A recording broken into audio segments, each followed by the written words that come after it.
What a lethargic, slow, dragging on Saturday this has been for Bears news. I'm looking forward to some big pounding news every single day since we traded for Joe Thuney and Jonah Jackson, and we've been signing some of our key backup players. I kind of want news every day.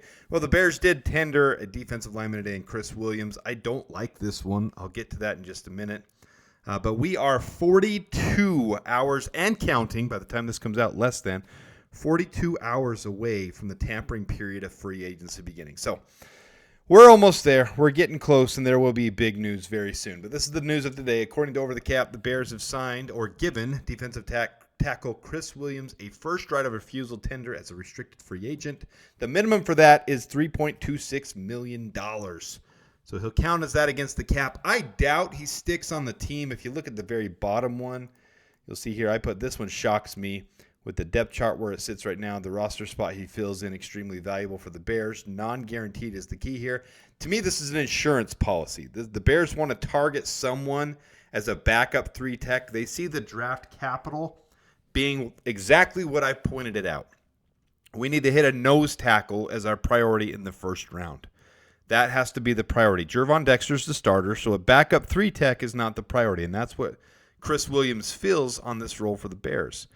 What boggles me about this is the Bears didn't do the exact same thing for Jack Sanborn. They didn't tender his restricted free agency for $3.26 million.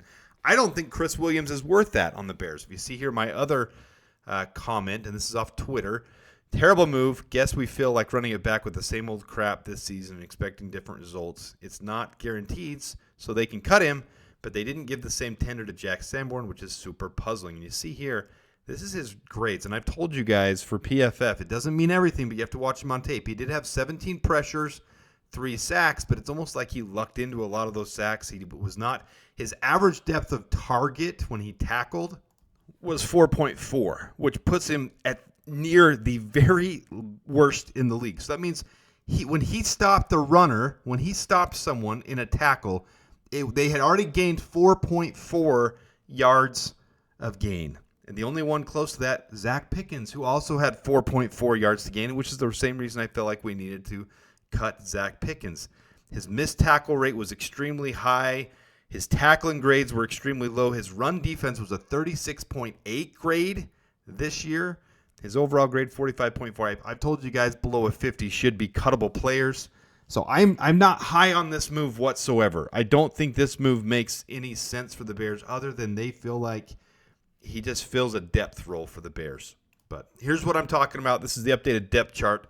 We need a backup 3 tech. That's what Chris Williams would be, and he and Zach Pickens were absolutely abysmal this last year. So bringing him back for $3.26 million, to me, this would be comparable to last year bringing back Larry Borom. That's how I would relate this. It does not help this team. It puts us in a tough pickle. There's a lot of other options, especially for $3.26 million. So I don't understand this one. We'll see what happens. It's an insurance policy. The Bears are probably going to target a defensive tackle, a 3 tech, in free agency tomorrow. I can see 2 of the biggest priorities tomorrow, or 42 hours from now, being a defensive end and a 3 tech backup. I see those 2 being a priority. These 2 happening in the top of the draft. We'll see what the Bears do. We can only speculate right now, but this is the only thing that makes sense. And if they do end up finding one, then they can go ahead and cut Chris Williams. No liability, just so you know. So that restricted free agency tag, you're right of first refusal. If you end up cutting him, none of that is dead cap. So we don't have any liability there. So this is just kind of a safety net, I would assume. I'm reading the tea leaves just like you guys, and I can't see this one. A couple of these as well. Jonathan Ford, safety net. Who knows what will happen? We'll probably take 10-ish of these guys on the final roster. Ish, I say. Could be 9, could be 10, right around there. But we know we brought 15 into camp last year, and I have the dashes as our biggest missing spots for those guys. So we'll add a couple more people here. Chris Williams could just be a camp body. Maybe they're not worried about that $3.26 million because it doesn't really look like it looks on paper for the moment, but we'll see. So I did not include him on the 53-man right. He does not count on this because I see Ryan Poles viewing this the same way. Hey, we're just tagging him, or we're just tendering that restricted free agent status. He's not permanent on the team, so I'm not counting it against this. But this is where we stand on the roster with 37 players, 16 more needed, including that backup 3-tech still. And we know Ryan Poles likes to run into the season with a little buffer cap. We ended the season with $5 million. Probably start the season with 7, 8, or 9, or 10-ish.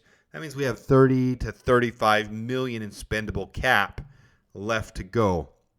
This was my post. Remaining spots to fill on the Bears roster. 30 to 35 million spendable cap left because Ryan Poles likes to have a buffer. 16 spots left to fill. 7 by draft picks accounted for with pressing needs at center. These are the most important ones. Center, defensive end, nose tackle, running back, tight end, and quality depth on the offensive and defensive line.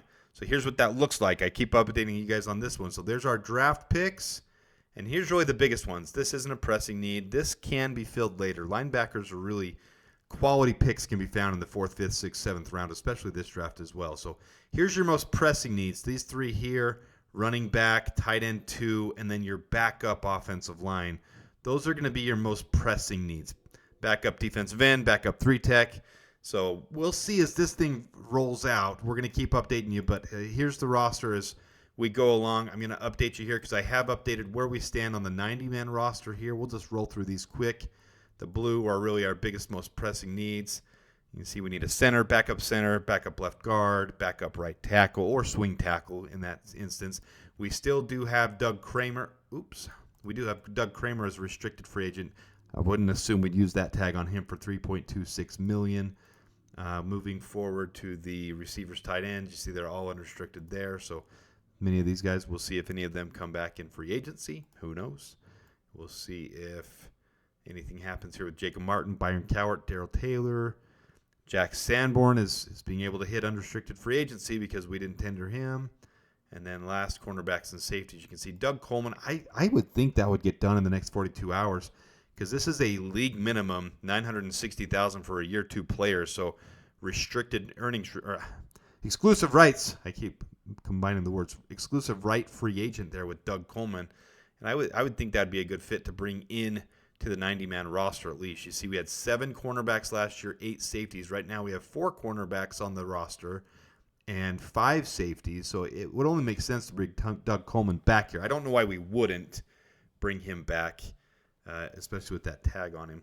Jalen Jones would cost $3.26 million. I can see us bringing him back, but maybe they don't want to restrict him.